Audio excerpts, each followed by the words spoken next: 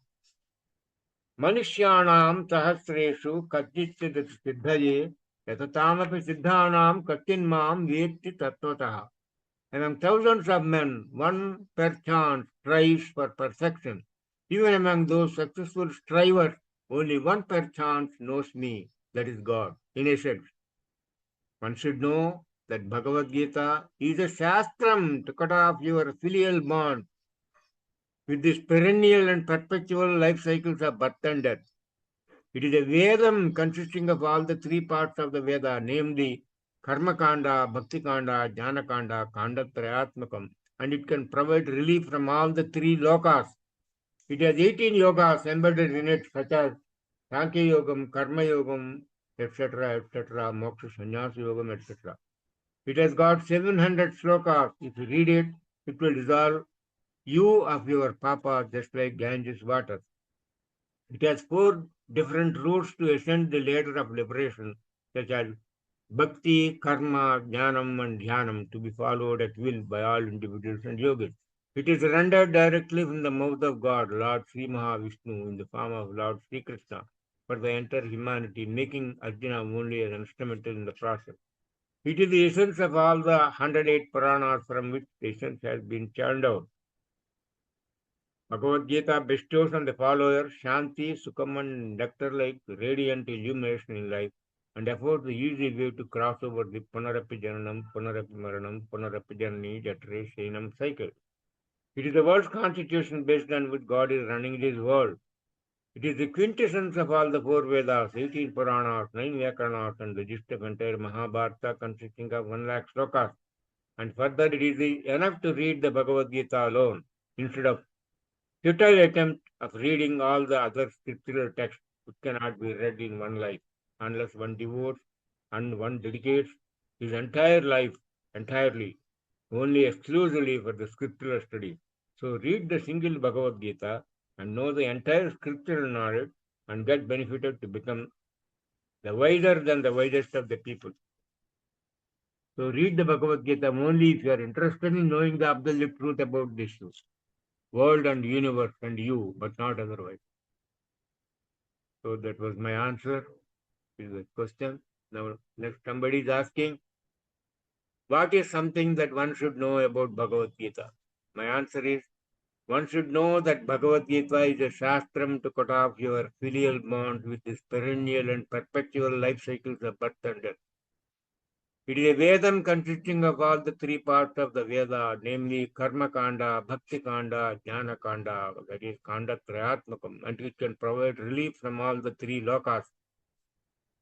It has 18 yogas embedded in it, such as Sankhya Yogam, Karma Yogam, Moksha, Sannyasa Yogam, etc. It has 700 slokas, and if you read it, it will dissolve you of your papa just like Ganges water. It has 4 different routes in the ladder of liberation, such as Bhakti, Karma, Jnanam, and Dhyanam, to be followed at will by all individuals and yogis. It is rendered directly from the mouth of God, Lord Sri Mahavishnu, in the form of Lord Sri Krishna, for the entire humanity, making Arjuna only as an instrumental in the process. It is the essence of all the 108 Upanishads from which the essence has been churned out.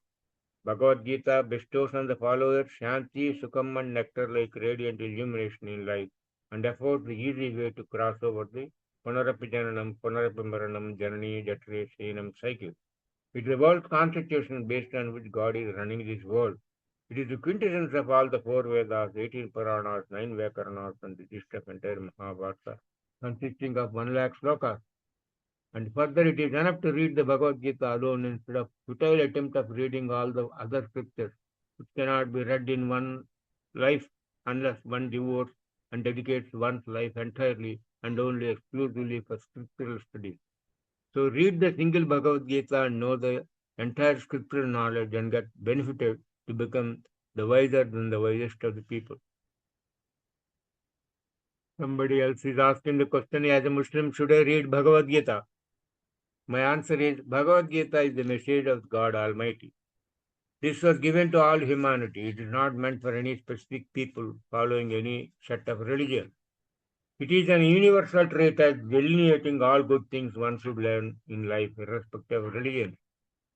In the full text of Bhagavad Gita, consisting of 701 slokas, there is no mention of any single religion of the world, any one single sloka. This clearly shows that Bhagavad Gita is not at all a religious book. It is a rules book of the society, that is, human society. How should humans conduct themselves in this world is what is given in the entire Bhagavad Gita.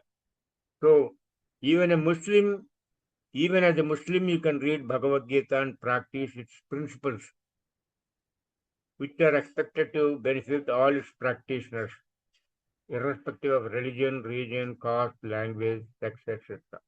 Kabir Das was a Muslim by birth, but he became an ardent devotee of Lord Sri Rama, and his life story is etched in the minds of all Hindus as one of the greatest devotees of Lord Rama, though Kabir Das was a born Muslim. So you can unhesitatingly read Bhagavad Gita and get immensely benefited from its preachings and practices. So wish you very good luck.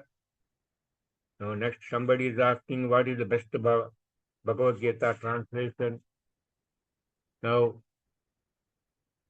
my answer is I have read many Bhagavad Gita translations, including Shankara Bhashyam, Godardha Deepika, Jnaneshwar Gita, Janmayananda Gita, Gita Makarandam, etc., etc., and many Bhagavad Gita written by many other authors. Almost I have read about 30 different Bhagavad Gitas written by different authors. But the most liked Gita by me is the Srimad Bhagavad Gita, Gitardha Prakashamu translation written by Sadguru Maharshi Malayala Swami. This book written in Malayala Swami contains Patavibhaga, Andhra Pratipadartha, Tatparya, Visheshartha Sahitamu. Myself and my wife have authored the Bhagavad Gita entitled Srimad Bhagavad Gita Mukti Sopanamu Tatparya Vyakhyanamu by Dr. Buddheshwar Kesum Telugu, which has received wide acclaim from readers, pundits, and the public. I have already given how to obtain a copy of my book. Please refer to that answer. And the next question is, how does the Bhagavad Gita inspire us? Somebody is asking. My answer is, Bhagavad Gita inspires us by revealing the secrets of nature. There are many secrets of nature which we are not aware.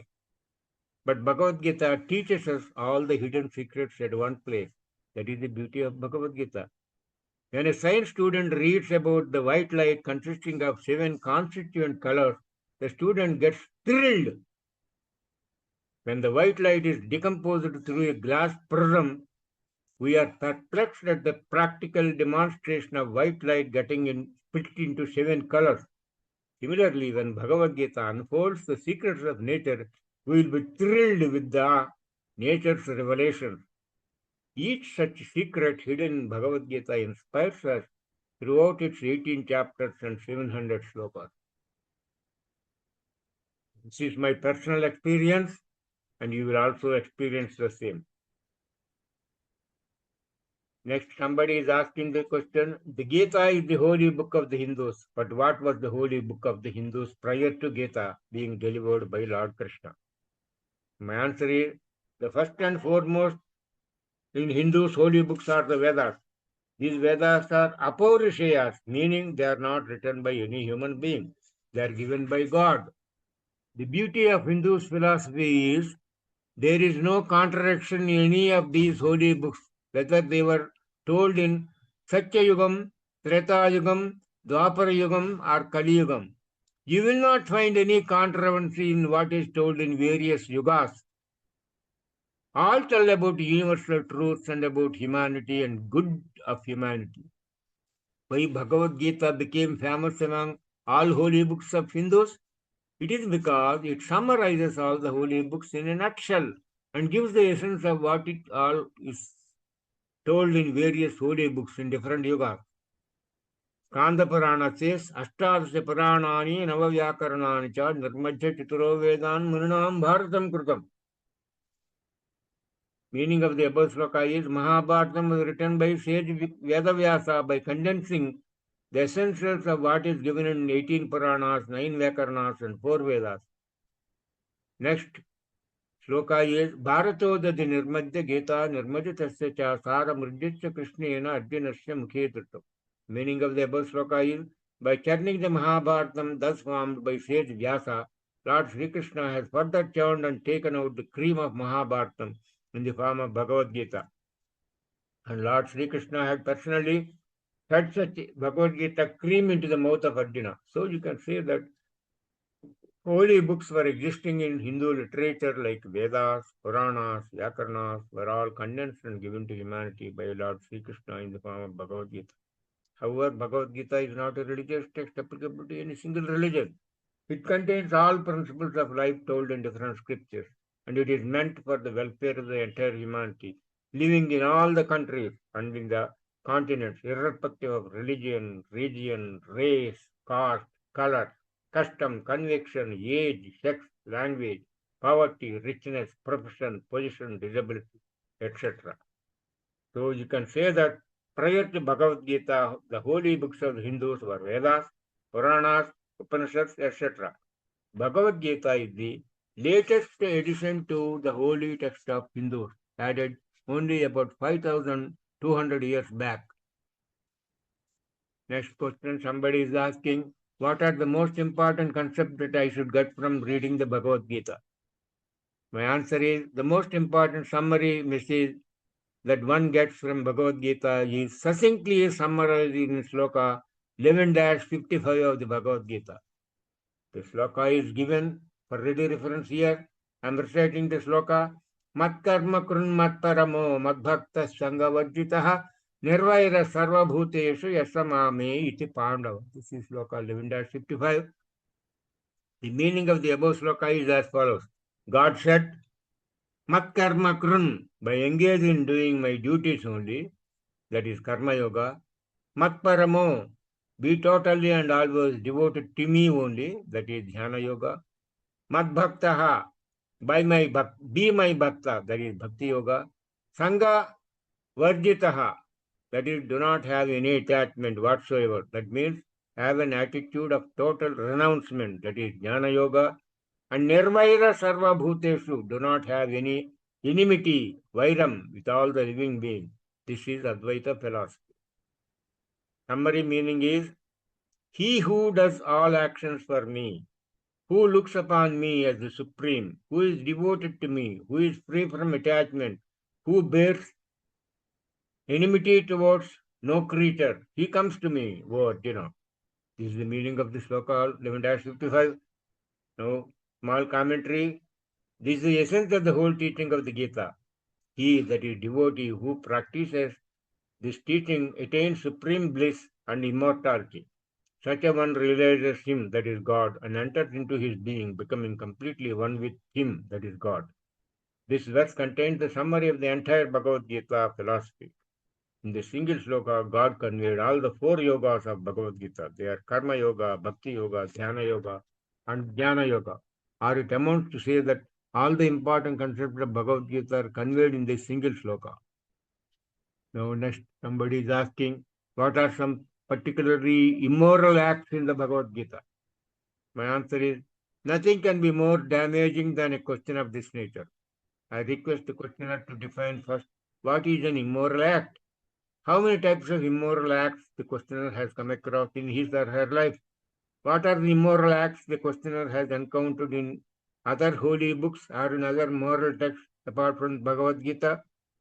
Based on the questioner's reply, I will give a very comprehensive reply to the questioner in the Context of Bhagavad Gita. If the questioner is not replying to my above three questions, I presume the questioner is deliberately trying to play mischief with the sentiment of Bhagavad Gita.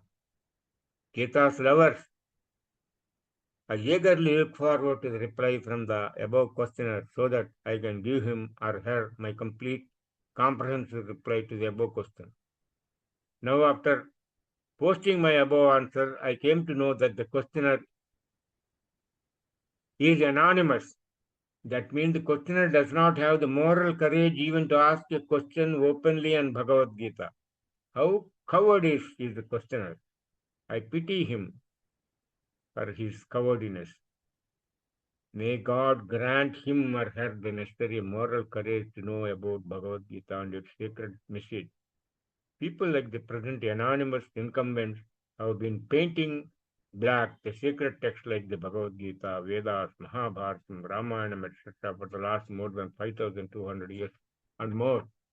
Because of such unscrupulous people, the sacred text did not see the light of the day.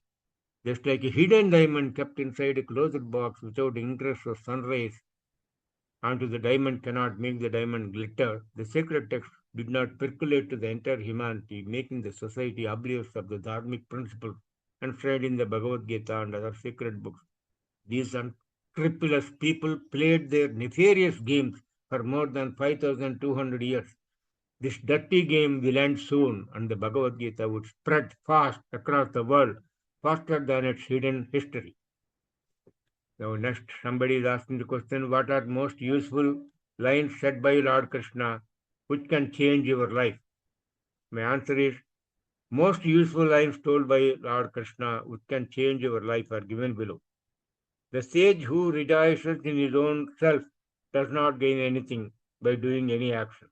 To him, no real purpose is served by engaging in any action. No evil can touch him as a result of inaction. He does not lose anything by being inactive. Karma Yoga.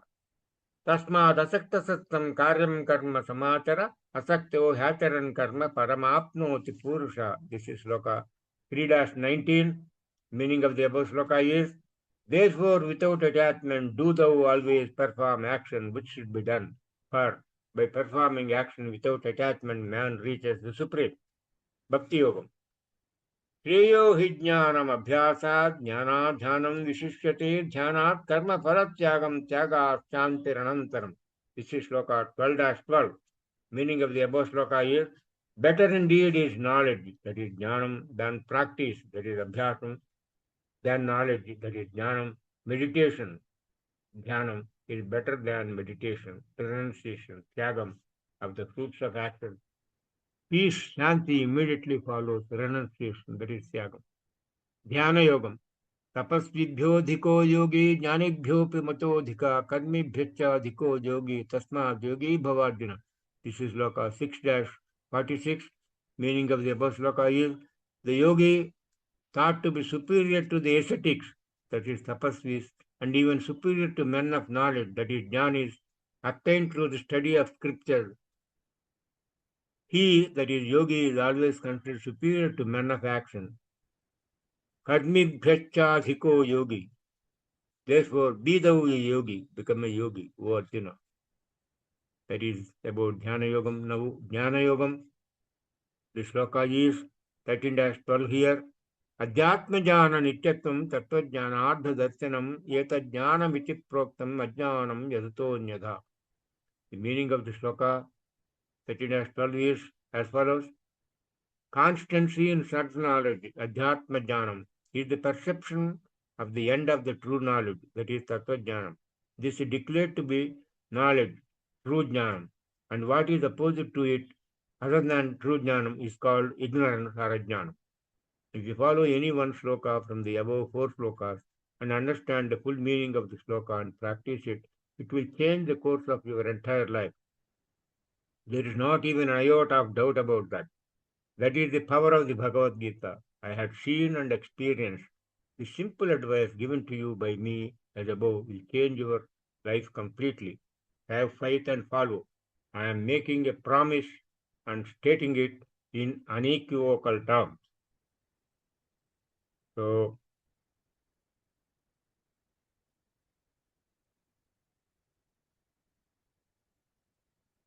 Somebody is asking, is the Bhagavad Gita deeply flawed? My answer is, what the questioner is asking is not explicit. The questioner is contending that the Gita has failed to inspire Indians. This is far, far, far from truth. As Bhagavad Gita has inspired millions of Indians, Indians are peace-loving people. Even Pope John Paul from Vatican City, when he visited India, he commended the tolerance of the Indians. In the light of realities, I fail to understand the questioner's contention. Bhagavad Gita inspires not only millions of Indians, but more importantly, from many other millions from the rest of the world. I had given the opinions of many stalwarts, both from India as well as Westerners, in other answers to similar questions, which the reader may kindly read. So I think I will stop here for today. So I will recite Pradhana Shloka before ending. Om Yataksharapadabrashtam matra hinam ched bhavet tatsarvam kshamyatam deva paramesha namostute harihi om tatsat.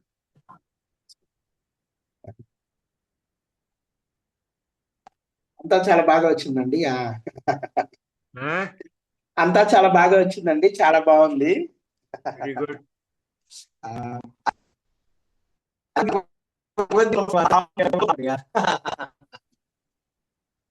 Venkataratnam, భగవద్గీతలో ఫ్లా ఉందని అడిగిన అతను he has a ఫ్లా in himself అని అంటున్నాను ఊరికి.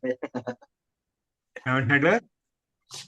అది భగవద్గీతలో ఫ్లా ఉందని అడిగారు కదండి చివరి క్వశ్చన్ లో, అతనిలోనే నిజమైన ఫ్లా ఉంది అని అంటున్నాను.